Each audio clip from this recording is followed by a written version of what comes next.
बिस्मिल्लाहिर्रहमानिर्रहीम। अस्सलाम वालेकुम। खेलों की खबरों पर तबसरा और तज़ियों से स्कोर के एक और प्रोग्राम के साथ सैयद याह्या हुसैनी आपकी खिदमत में हाजिर है। पाकिस्तान क्रिकेट में एक मरतबा फिर तब्दीलियों की बाज़गश्त है। पीसीबी मैनेजमेंट कमेटी का सरबराह फिर अपने ओहदे की मियाद पूरी कर गया, ताहम बोर्ड का गवर्निंग बोर्ड सामने ना आ सका। दो साबिक़ चेयरमैन पीसीबी नजम अजीज़ सेठी और फिर चौधरी ज़का अशरफ की इनिंग्स भी मुकम्मल हो गई। अब पीसीबी के पेट्रन की हैसियत से निगरां वज़ीर आज़म अनवारुल्लाह काकड़ ने निगरां वज़ीर आला पंजाब मोहसिन रज़ा नकवी को पीसीबी का नया चेयरमैन बनाने का इंदिया दे दिया है। इब्तदाई तौर पर मोहसिन रज़ा नकवी पीसीबी मैनेजमेंट कमेटी में शामिल होंगे। गवर्निंग बोर्ड की तश्कील के साथ उनके बतौर चेयरमैन सामने आने के मामलात बाद में तय पाएंगे। उधर दूसरी जानिब मोहसिन रज़ा नकवी के बोर्ड में आने पर कौमी टीम के साबिक़ कप्तान लेजेंड जावेद मियांदाद ने गुफ्तगू की है। उनका कहना है कि बोर्ड और क्रिकेट उमूर में उस शख्स को शामिल करना चाहिए जिसके पास इस हवाले से कुछ तजुर्बा हो। यहाँ ऐसा है कि जिसको मुल्क के बारे में पता भी हो और मुल्क चलता कैसे है, एक्सपीरियंस हो, कहीं ना कहीं ऐसा एक्सपीरियंस हो, उसकी पास्ट क्या कहलाती है, पास्ट क्या कहती है, ये चीज़ें जो है ना बड़ी काउंट करती है। पाकिस्तान क्रिकेट बोर्ड में तब्दीली की लहर चल पड़ी है। इस तनाजुर में साबिक़ टेस्ट कप्तान लेजेंड जावेद मियांदाद कहते हैं उन्हें पाकिस्तान क्रिकेट ने बहुत कुछ दिया है। वो पाकिस्तान क्रिकेट के लिए हमेशा काम करने के लिए तैयार रहते हैं। लाज़मी बात है, जो मेरी कैपेबिलिटी है उसके ऊपर मैं काम ज़रूर करूँगा कि मुझे पता है कि किस तरीके से मैं कोच रह चुका हूँ और आपने देखा कि हमारा उस टाइम पे किस तरीके से जो प्लेयर नहीं थे उनको प्लेयरों को प्लेयर बना दिए थे। तो ये चीज़ें आर्ट है, बिल्कुल आता है। आपको पता है कि मुझे अगर कोई प्लेयर नज़र आएगा, मुझे समझ है कि ये इसको ठीक करना है तो कौन सी। आपने कभी स्लैब सिस्टम देखा था? कभी किसी दुनिया में कौन लेके आया? मैं लेके आया। ठीक है, ये वॉल जो है मेरे लिए बहुत मायने रखती है। कितनी चीज़ें हैं ऐसी मायने रखती हैं कि किसी कोच के दिमाग में भी नहीं होगी। तो आई वॉज थिंकर, मैं हमेशा है ना सोचता रहता था क्रिकेट में कि किस तरीके से की जाए, किस तरीके से इस प्लेयर को ठीक करना है। तो वो अल्लाह का शुक्र है कि ये इस लायक है।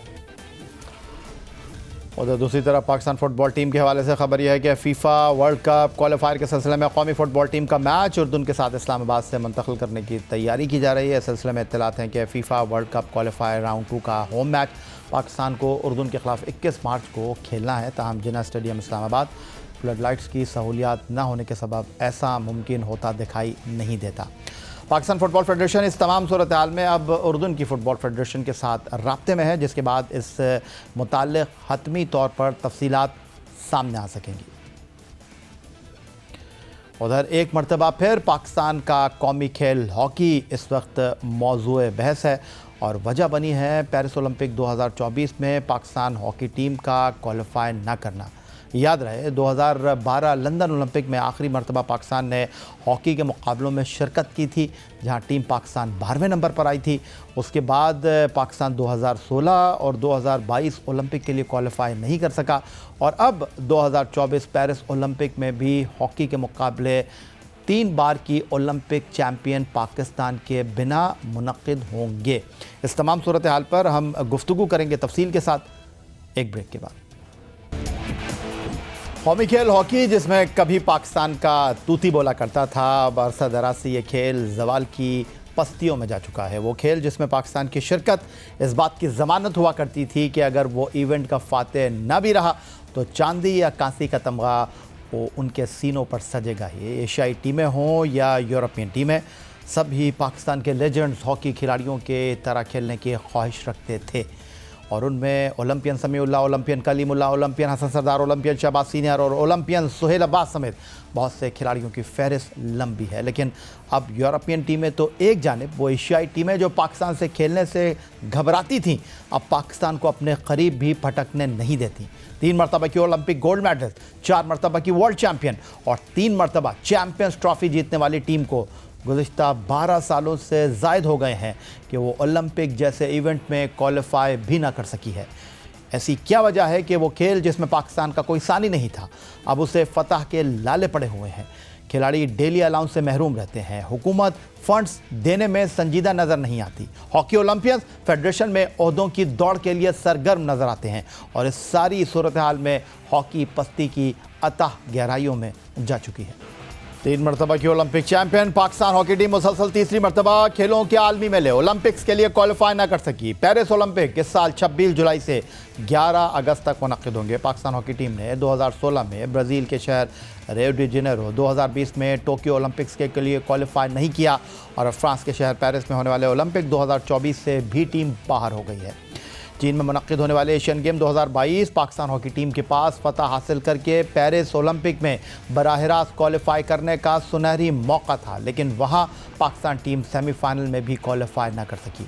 इसीलिए पाकिस्तान को मस्कत में होने वाले ओलंपिक क्वालिफाइंग राउंड में हिस्सा लेना पड़ा, जहां उसे पूल ए में बरतानिया, चीन, मलेशिया के चैलेंज का सामना था। पाकिस्तान को पहले मैच में बरतानिया से 1 के मुकाबले में 6 गोल से नाकामी का सामना करना पड़ा, लेकिन फिर चीन को 2-0 से शिकस्त देने के बाद मलेशिया के खिलाफ मैच 3-3 गोल से बराबर खेलकर टीम पाकिस्तान सेमीफाइनल में जगह बनाने में कामयाब रही। लेकिन सेमीफाइनल में जर्मनी ने पाकिस्तान को 4 गोल से शिकस्त दी, जिसके बाद पाकिस्तान के पास पेरिस ओलंपिक 2024 में जगह बनाने के लिए तीसरी पोजीशन के मैच में फतह हासिल करना लाजमी था।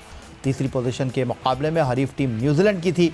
तीसरी पोजीशन के मैच में पाकिस्तान टीम न्यूजीलैंड के खिलाफ 2 मरतबा बरतरी हासिल करने के बाद भी नाकाम रही। पाकिस्तान की 1 के मुकाबले में 2 गोल की बरतरी आखिरी क्वार्टर के आखिरी चंद मिनट तक बरकरार रही थी, लेकिन फैसला कुन विसल से 8 मिनट पहले न्यूजीलैंड के हैगो एंगल्स ने गोल करके मुकाबला 2-2 गोल से बराबर किया और फिर 58वें मिनट में स्कॉट बुवाइट ने गोल दागकर न्यूजीलैंड को 2 के मुकाबले में 3 गोल की बरतरी दिला दी, जो मैच के इख्तिताम तक बरकरार रही, जिसके बाद पाकिस्तान का ओलंपिक्स में क्वालिफाई करने का ख्वाब ही रहा।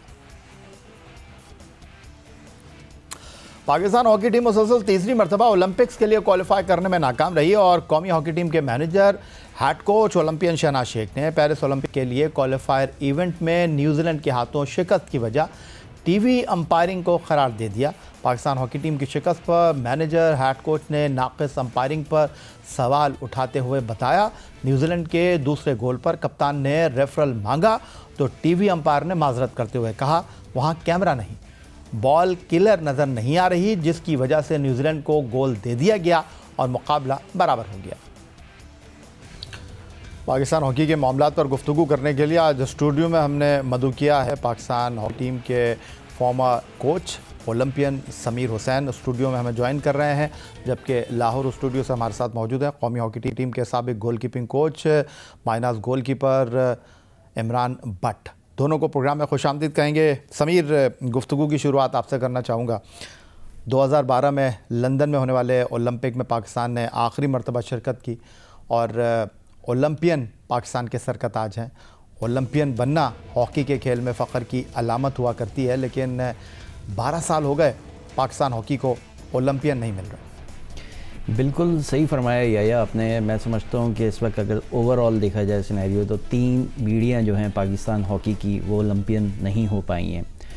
अनफॉर्चुनेटली मैं समझता हूँ कि ये एक बहुत बड़ा डिज़ास्टर है कि पाकिस्तान किसी भी बड़े इवेंट से मुस्तकिल बाहर हो जा रहा है और इस पे मैं समझता हूँ जो पूरा जिस तरीके से आपने पूरा एक बताया है कि इसमें गवर्नमेंट ऑफ पाकिस्तान का बड़ा अहम किरदार है, इसके साथ पाकिस्तान स्पोर्ट्स बोर्ड है, पाकिस्तान ओलंपिक है, एसोसिएशन है।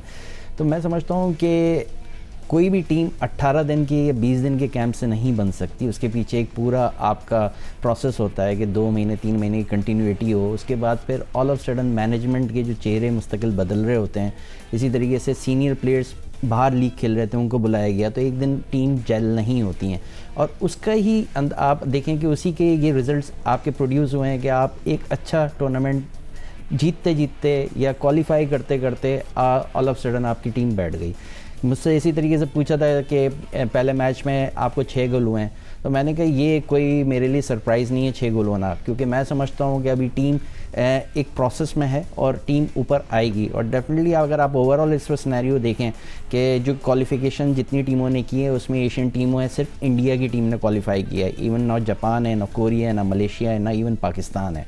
तो ये एक बहुत बड़ा वो है, पाकिस्तान बहुत करीब से बाहर हुआ है। और जहाँ तक शनाज भाई ने बोला है कि वहाँ पे कैमरा होना चाहिए था और इस तरीके से, नो डाउट बिल्कुल उनकी बात सही है, क्योंकि एक ओलंपिक क्वालिफिकेशन का बहुत बड़ा है, आपको हर एंगल से कवर करना चाहिए। और अनफॉर्चुनेटली पाकिस्तान बाहर हो गया। लेकिन अगर ओवरऑल परफॉर्मेंस में लड़कों की देखूं तो लड़कों ने बहुत अच्छा खेला है, जितना उनका पोटेंशियल था उससे ज़्यादा खेला है, विदाउट डेली अलाउंस, विदाउट उनको supporting role, Pakistan hockey federation हो, चाहे पाकिस्तान गवर्नमेंट हो, इवन हम ये जैसे आपने इमरान भट्ट का बताया, ये भी मेरे साथी हैं, तो हमें भी कॉमनवेल्थ गेम्स से बहुत सी पेमेंट जो है हमारी कोचिंग के जो दौर की है वो भी अभी तक क्लियर नहीं हुई है। तो किस तरीके से चलेगा? जिन लड़कों का ब्रेड एंड बटर यही है और वो इसी पे पूरा घर चलाने हैं उनको किस तरीके से, तो बाहर लीग खेलने जाएंगे, उनको सपोर्टिंग रोल नहीं मिलेगा। लेकिन heads of all boys, specially Hammad Bird, Abu Bakar जो आए, इन्होंने कम बैक किया और टीम को जिस तरीके से ऊपर लेके गए, इसी तरीके से यंगस्टर्स को साथ लेके गए, तो यही हो सकता था। अनफॉर्चुनेटली पाकिस्तान क्वालिफाई नहीं किया।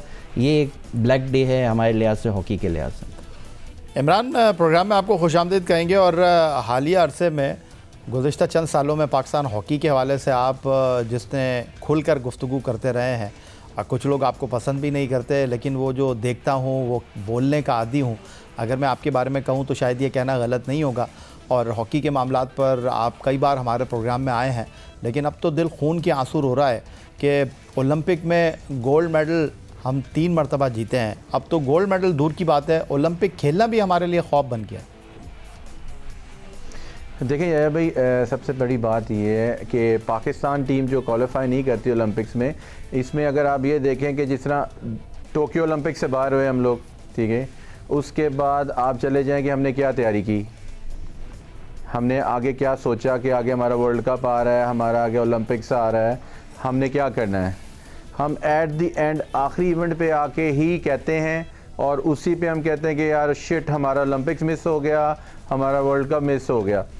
लेकिन बैक होमवर्क क्या है हमारा, वो कुछ नहीं है। ठीक है, आज मैं आपके प्रोग्राम में कह रहा हूँ कि जी अब हमने 2026 का वर्ल्ड कप खेलना है, 2028 का ओलंपिक्स है लॉस एंजलिस।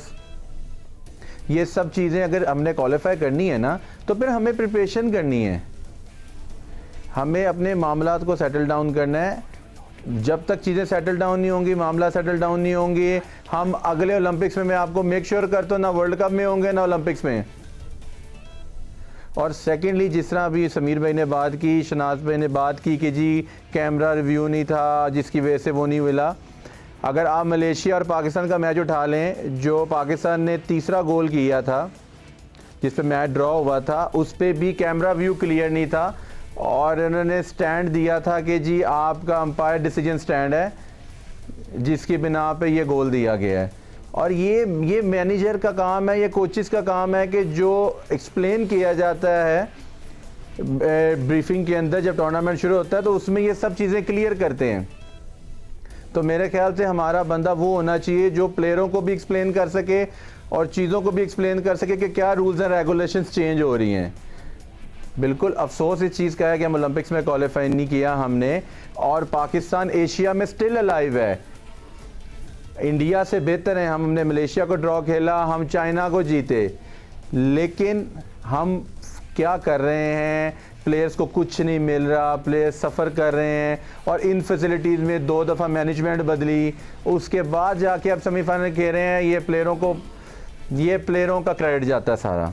कोई शक नहीं है इसमें, बग़ैर डेली अलाउंस के, बग़ैर मराहत के, बग़ैर नौकरी के पाकिस्तान के लिए हॉकी खेलने वाले खिलाड़ियों को हम सलाम पेश करने के लिए तैयार हैं, लेकिन नतीजा और नताइज पाकिस्तान हॉकी के लिए अफसोसनाक ही दिखाई दे रहे हैं। समीर, पाकिस्तान हॉकी के साथ आप बतौर खिलाड़ी वाबस्ता नहीं रहे, पाकिस्तान हॉकी के साथ आपने बतौर मैनेजमेंट में भी ज़िम्मेदारियां अदा की हैं, लेकिन मुझे ये कहने में आपको याद महसूस नहीं होती कि वो किसी ने खूब कहा है ना कि इस घर को आग लग गई घर के चिराग से। तो ओलंपियन पाकिस्तान का मान है, पाकिस्तान का फ़ख्र है, पाकिस्तान की पहचान है, लेकिन अफसोस के साथ कहना पड़ता है कि पाकिस्तान हॉकी फेडरेशन में ओहदों की दौड़ में शामिल होने की वजह से कोई मैनेजर बनना चाहता है, कोई कोच बनना चाहता है, कोई चीफ सेलेक्टर बनना चाहता है।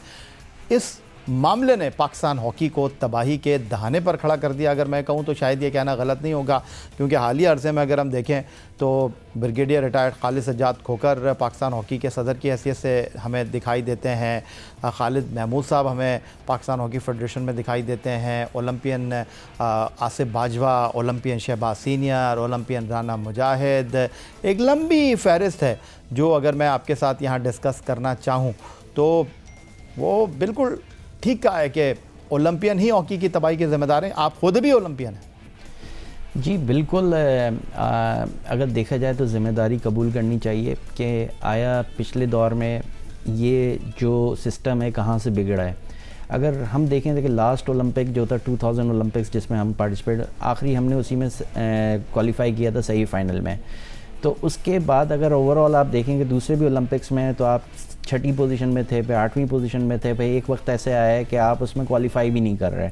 तो ओवरऑल अगर मैं सिनेरियो को ये देखें तो देखें सबसे बड़ी बात यह है कि right man for right job होना चाहिए।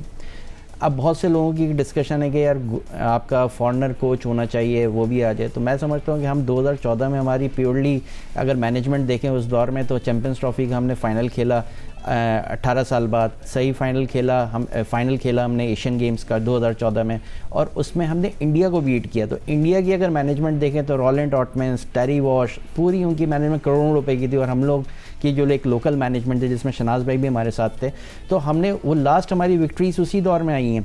तो मैं समझता हूँ कि देखें अगर आपको भरपूर टाइम मिले मैनेजमेंट को और उसमें लड़कों के साथ आप जेल हो सकें और लड़कों को भी एक फ्री एक्सेस दिया जाए कि सही है आप इंटरनेशनल हॉकी भी खेलेंगे साथ और प्लस आप लीग भी खेलेंगे। तो बेसिकली हमारे पास कोई इस तरह का कोई सिस्टम नहीं है, किसी के पास ये स्केड्यूल नहीं पता होता कि आने वाले दौर में हमारे कौन से टूर्नामेंट्स हैं, आप यहाँ तक फ्री हैं। तो हमने किसी को भी कोई कॉन्ट्रैक्ट नहीं है लड़कों के पास, बेचारों के पास। और जिस तरीके से आपने मैनेजमेंट के नाम करवाए हैं, ब्रिगेडियर सज्जाद खोकर साहब या दूसरे, उन्होंने हर किसी ने अपने दौर में अपनी कोशिशें की हैं कि यहाँ पे फंड जनरेट हों, लेकिन ओवरऑल अगर देखा जाए तो लड़कों को हमेशा मसले मसाइल रहे हैं, सिर्फ इनके दौर में नहीं, पिछले भी दौर में आप देखें जब हम मैनेजमेंट के साथ थे 2014 में। मैं आपको बता दूं कि अगर नदीम उमर साहब नहीं होते उमर एसोसिएट्स के, तो उनकी वजह से हम चैम्पियंस ट्रॉफी में इंडिया में खेलने के लिए गए। ओवरऑल अगर पीएचएफ का किरदार देखें, स्पोर्ट्स बोर्ड का देखें या किसी का, तो उनकी तरफ से कोई भी उनको मदद करने वाला नहीं था। तो मैं समझता हूँ अगर इसी तरीके से रहा तो एक वक्त खुदा ना करे ऐसा है कि लोग हॉकी को भी पूछे कि हॉकी कोई गेम होता है। तो बड़ी मतलब अगर आपके कोई बड़ी जीत नहीं आएगी या बड़ी क्वालिफिकेशंस नहीं आएंगी तो लड़के क्या करेंगे। और सबसे बड़ी अहम किरदार जो है वो डिपार्टमेंट का है। या भाई आपने डिपार्टमेंट्स यहाँ पे ख़त्म कर दिए हैं, लड़के कहाँ से खेलने के लिए आएंगे, क्वालिटी प्लेयर्स कहाँ से आएंगे। तो पहले हम भी जब खेलते थे तो डिपार्टमेंट्स होते थे, या आपके जो साबिक प्राइम मिनिस्टर होते थे वो भी डिपार्टमेंट का हिस्सा था, लेकिन उनके दौर में आपने सारे डिपार्टमेंट बंद कर दिए। तो अनफॉर्चुनेटली आपका जो एक हब था, एक प्रोडक्शन हाउस था, वो आपने खुद ही ख़त्म कर दिया है। अब बहुत से ऐसे लड़के हैं जो बेरोज़गार हैं, कोई हूबर चला रहा है, कोई कुछ चला रहा है, और उनको पाकिस्तान टीम से खेलने के भी पैसे नहीं मिले। तो मैं जब भी हेड्स ऑफ कर रहा हूँ कि बेचारे लड़के फिर भी मेहनत कर रहे हैं और उसके बावजूद आप सही फाइनल में आ रहे हैं। यही आज का हमारा प्रोग्राम था। ट्विटर पर आप हमें फॉलो कर सकते हैं, हमें ईमेल कर सकते हैं, अपनी राय से आगाह कर सकते हैं score@jio.tv पर। इस दुआ इस उम्मीद इस तवक्को के साथ कि पाकिस्तान में खेल और खिलाड़ी तरक्की करते रहें। सैयद या हुसैनी को स्कोर की पूरी टीम के साथ अगले प्रोग्राम तक के लिए इजाज़त दीजिए। अल्लाह हाफ़िज़।